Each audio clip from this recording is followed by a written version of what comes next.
AQI જ્યારે વધે, air quality ઇન્ડેક્સનો આંકડો જ્યારે ઉપર જાય, તો શું એનાથી હેલ્થ ઉપર કઈ રિસ્ક ખરા?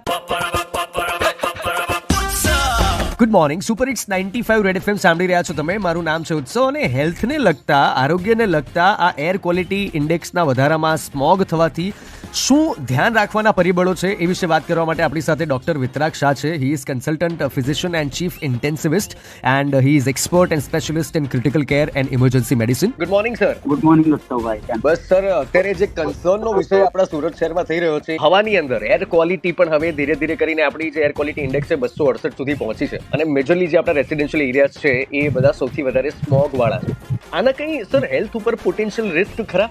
ડેફિનેટલી ઉત્સવભાઈ, એ બહુ ચિંતાનો વિષય છે. એર ક્વોલિટી ઇન્ડેક્સ ઉપર જવી ખાલી રેસ્પિરેટરી એટલે એલર્જીના અસ્થમાના પ્રોબ્લેમ નહીં, પણ સાથે હાર્ટના પ્રોબ્લેમ, મેન્ટલ હેલ્થના પ્રોબ્લેમ, થોડું દર 2-3 મહિને જે પહેલા બધાને થતું નહીં હતું પણ હવે દર 2-3 મહિને લાંબી ખાંસી ચાલવી, હેડેક રહેવો, થાક લાગવો, આ બધા ઇસ્યુ વધી ગયા છે. હું પહેલે જ્યારે હું દિલ્હી હતો ત્યારે સુરત આવતો હતો ત્યારે મને શરદી ખાંસી ઓછી થતી હતી એવું ફીલ થતું હતું.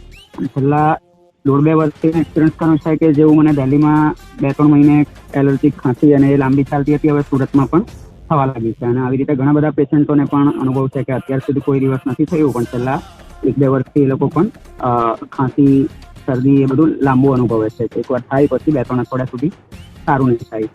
સતત માથાનો દુખાવો થવો, થાક લાગવો.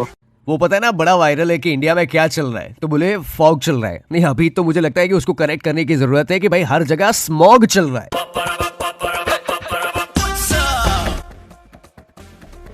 Good morning, super hits 95 red FM સાંભળી રહ્યા છો તમે. મારું નામ છે ઉત્સવ અને આપણા સુરતમાં પણ સ્મોગનું પ્રમાણ બહુ જોરદાર છે. એર ક્વોલિટી ઇન્ડેક્સ 268 પહોંચી ચૂકી છે અને એના હેલ્થ ઉપર શું અસર થઈ શકે એના વિશે આપણે ડોક્ટર વિતરાગ શાહ સાથે વાત કરી. અને સર, હવે આપણે એ જાણીએ કે આનાથી કેવી રીતે બચી શકાય, શું પ્રિકોશન લઈ શકીએ આપણે લોકો? પબ્લિક હેલ્થનો વિષય છે એટલે બધાએ જ પોતે જાગૃત બનીને પોલ્યુશન કઈ રીતે ઓછું કરી શકીએ ઇન્ડિવિજ્યુઅલ લેવલે કન્ટ્રીબ્યુટ કરવું જોઈએ. અને બાકી માસ્ક એટલે આઈ એમ શ્યોર ગવર્મેન્ટ કંઈ કરશે જેનાથી આપણે એર ક્વોલિટી ઇન્ડેક્સ સુધારી શકીએ અને હેલ્ધી વાતાવરણમાં જીવી શકીએ. જે માસ્ક આપણે નોર્મલ પેલા બ્લુ કલર વાળા માસ્ક આવે છે, ક્લિનિકલ માસ્ક કદાચ એને કહેવાય છે, that will be more effective or the N95 kind of a mask કે કઈ કપડાનું બનેલું mask? To filter virus, N95 is more effective but it is not practical.